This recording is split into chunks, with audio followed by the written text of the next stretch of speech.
Bendiciones, mis hermanos, bienvenidos a nuestro programa Dios habla hoy. Les habla el pastor Roberto Miranda. Continuamos con nuestra meditación basada en la vida de Jabes, que se encuentra en 1 de Crónicas, capítulo 4, versículos 9 y 10. Hemos discutido bastante ya la importancia del nombre que la madre de Jabes le dio cuando nació y cómo este nombre constituía una profecía negativa que arrojaba una energía espiritual que en un sentido condenaba a Jabes a una vida de dolor, porque eso es lo que quería decir el nombre Jabes, dolor, porque así lo concibió su madre y así le dio a luz. En el versículo 10 de este mismo capítulo, nos dice la Escritura que Jabes invocó al Dios de Israel, diciendo: oh, si me dieras bendición y ensancharas mi territorio, y si tu mano estuviera conmigo y me libraras del mal para que no me dañe. Dice que le otorgó Dios lo que pidió. Es interesante aquí esto, inclusive déjeme ir un poquito, porque esto es bien clave. En el versículo 9 dice que Jabes fue más ilustre que sus hermanos. Esto es lo que distingue a Jabes. Esa palabra ilustre, diciendo que Jabes fue más ilustre que los demás hermanos, es lo que hace que la Escritura lo señale a él como algo diferente. Porque si usted mira, la figura de Jabes irrumpe en la Escritura entre una cantidad de nombres que no hay ninguna descripción acerca de ellos. Es una de esas listas de nombres interminables que tenemos en el Antiguo Testamento. Pero de momento, como que guiado por el Espíritu Santo, el escritor se detiene sobre Jabes y lo enfoca y lo saca en un sentido del anonimato. Jabes no es un nombre más, sino que de momento se constituye en una figura de 3 dimensiones que amerita una mención más detenida. La idea de que Jabes fue más ilustre que sus hermanos es muy reveladora, porque la palabra ilustre en el hebreo original es la palabra kabad, que quiere decir pesado. La palabra kabad se refiere a algo que tiene peso. Entonces, lo que sugiere la Escritura es que Jabes, su personalidad, su figura, tenía peso, tenía sustancia. Había algo que distinguía a Jabes. Y eso que Jabes tenía dentro de su personalidad fue lo que lo motivó a orar a Dios en la manera en que señala aquí el versículo 10.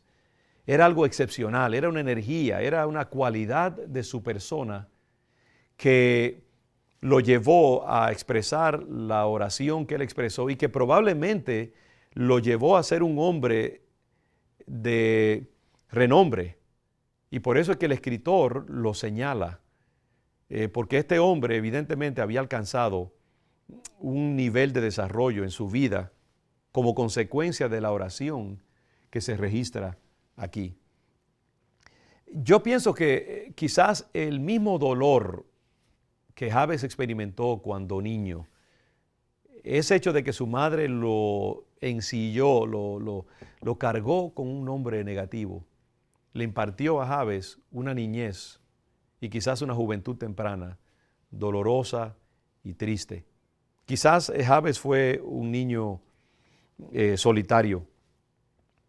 Y quizás en esa soledad y en ese silencio de sentirse aparte, de sentirse quizás rechazado por los demás niños, de vivir una vida como un poco sombría y triste, aparte de los demás, eso fue creando en él una sustancia de carácter, una actitud quizás hacia la meditación, quizás lo llevó a pensar en las cosas espirituales, porque muchas veces lo que pasa en la vida, ¿no? Cuando uno tiene una vida así, una niñez solitaria, uno pasa el tiempo, en vez de estar jugando con los muchachitos por allá y haciendo cosas así superficiales, como es típico de los niños, involucrados en los juegos físicos y los intereses de los niños, Jabes más bien quizás se pasaba el tiempo en una esquina, quizás meditando o caminando por el campo o pensando en Dios y Dios tuvo misericordia de él. Y entonces Jabes creó dentro de sí mismo una personalidad más sustanciosa, más pesada en el sentido de que era un hombre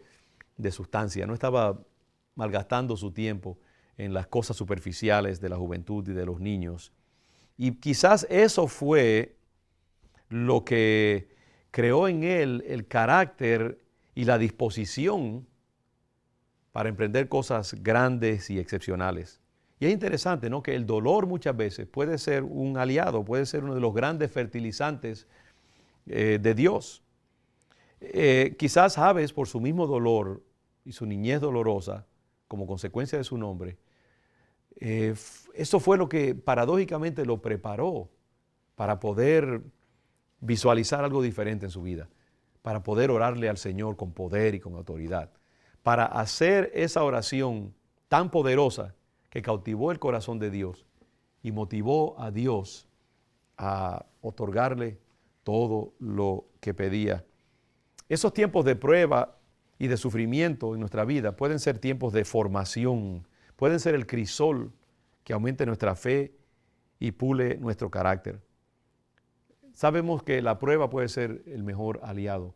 Muchas veces algunos de los dolores que Dios ha permitido en nuestra vida, sobre todo en la niñez y en la juventud, esos dolores en el tiempo formativo de nuestra vida, a veces puede ser una limitación física o puede ser aún la misma pobreza en que crecimos.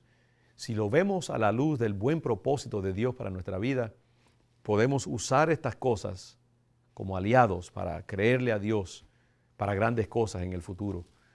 No huyamos del dolor. El dolor es una de las maneras maravillosas que Dios usa muchas veces para prepararnos para las grandes cosas que Él quiere hacer en nuestra vida.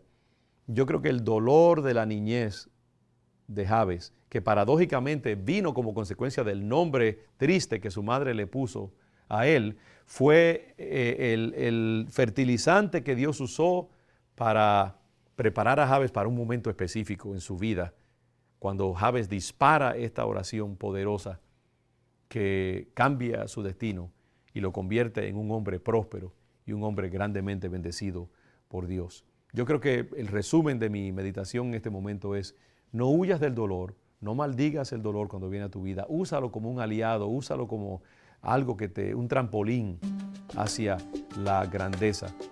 Porque el dolor muchas veces, como dijo el gran escritor C.S. Lewis, es el micrófono de Dios que nos prepara para cosas grandes que Dios quiere hacer en nuestra vida. Dios te bendiga y continuaremos con este fascinante personaje en nuestro próximo mensaje.